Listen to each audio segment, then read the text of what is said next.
if you study the Muslim sources critically, i.e. without presupposing that Islam is true, you'll notice that practically everything in Islam is taken from somewhere else. Muhammad took things from the Jewish Talmud, from heretical Christian groups, from the pagans, from the Persians, from the Sabaeans.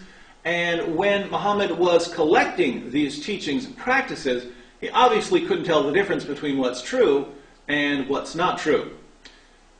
Since Muhammad was somewhat reckless in his use of materials, we would expect him to get a bit confused here and there. For instance, the Arabic word for Mary, the mother of Jesus, is the same as the word for Miriam, the sister of Moses and Aaron. So we might expect Muhammad to be confused about this because he didn't know much about Jewish and Christian history. Interestingly, the Quran does confuse Mary, the mother of Jesus, with Miriam, the sister of Moses and Aaron. Let's look at the Quran. Surah 19, 27 through 28, referring to Mary, the mother of Jesus, reads, "At length she brought the babe to her people, carrying him in her arms. They said, 'O Mary, truly an amazing thing hast thou brought, O sister of Aaron. Thy father was not a man of evil, nor thy mother a woman unchaste.'" Notice that the Quran refers to Mary, the mother of Jesus, as the sister of Aaron.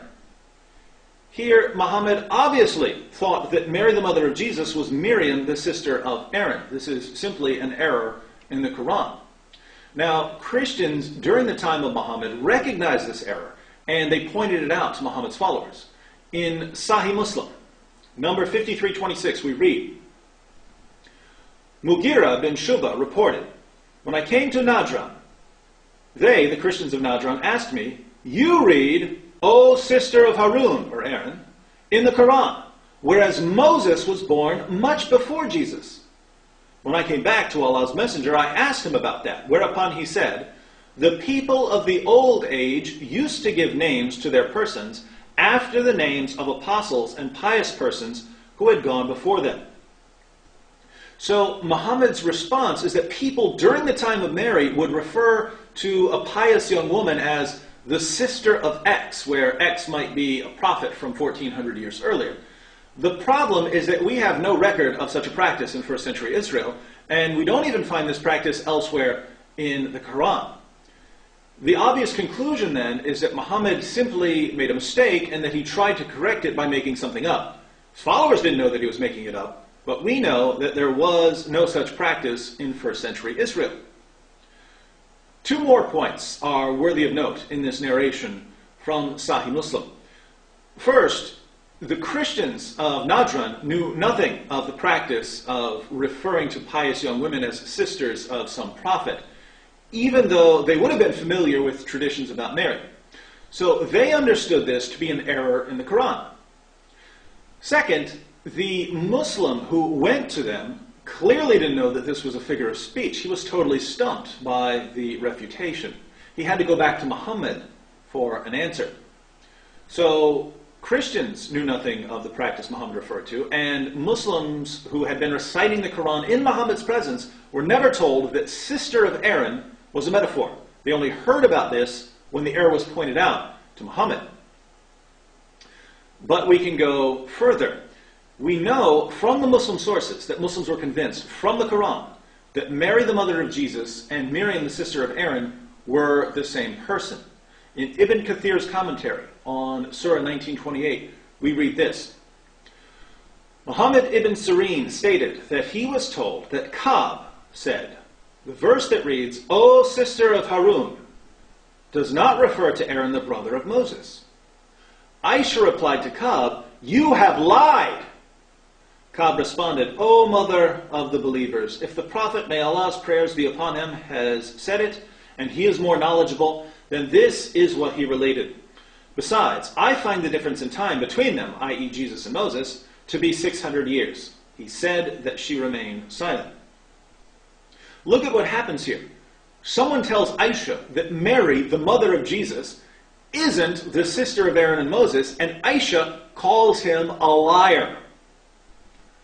Why would she call him a liar unless she was absolutely convinced that the Quran says otherwise.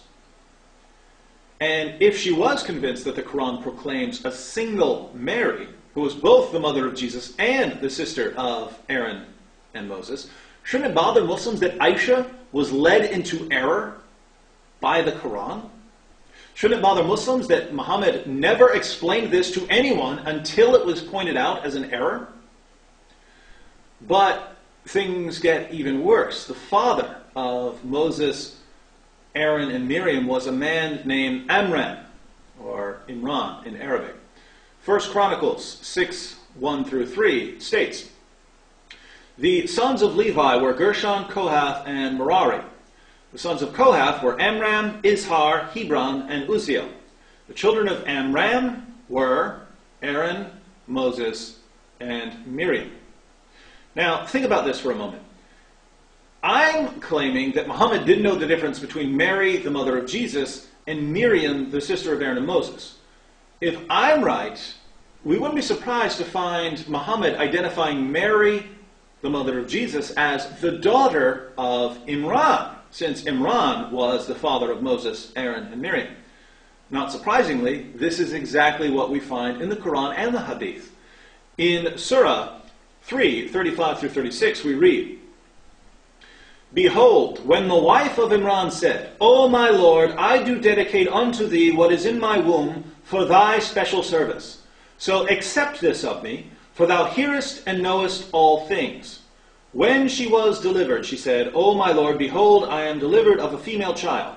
And Allah knew best what she brought forth, and no wise is the male like the female. I have named her Mary, and I commend her and her offspring to thy protection from the evil one, the rejected." Mary's mother is called the wife of Imran, making Imran the father of Mary. We find the same thing in Surah 66:12. It says, "And Mary, daughter of Imran, who guarded her private parts, and we breathed therein of our spirit, and she verified the words of her Lord and his books, and was of the devout." Again, in Sahih al-Bukhari, number 3769, we read, "Allah's messenger said, many amongst men attained perfection, but amongst women none attained the perfection except Mary, the daughter of Imran, and Asiya, the wife of Pharaoh." Notice that Mary's mother is called the wife of Imran, and that Mary is called the daughter of Imran. Are these metaphors too? Was there a first century practice according to which a pious woman would be called the wife of the father of a prophet, and her pious daughter would be called the daughter of the father of a prophet? This is just getting silly. The Quran identifies Mary, the mother of Jesus, as the sister of Aaron and the daughter of Imran. There was a woman named Miriam who was both the sister of Aaron and the daughter of Imran, but she lived well over 1,000 years before Mary, the mother of Jesus. If Muslims want us to believe that the titles sister of Aaron and daughter of Imran were just metaphors, we have to wonder why the author of the Quran would pass on such a confusing collection of metaphors with absolutely no evidence that these metaphors were ever used in the first century. Doesn't the Quran claim over and over again to be clear? If it's so clear, why did the Quran lead Aisha and the other early Muslims into error? Why was Aisha ready to proclaim that anyone who says there were two Marys is a liar? Why did the unbelievers during Muhammad's time point to this as a clear error? The only reasonable conclusion to draw is that Muhammad didn't know that Mary and Miriam were two different people who lived more than 1,000 years apart. And if the Quran got this wrong, what else did it get wrong? Stay tuned.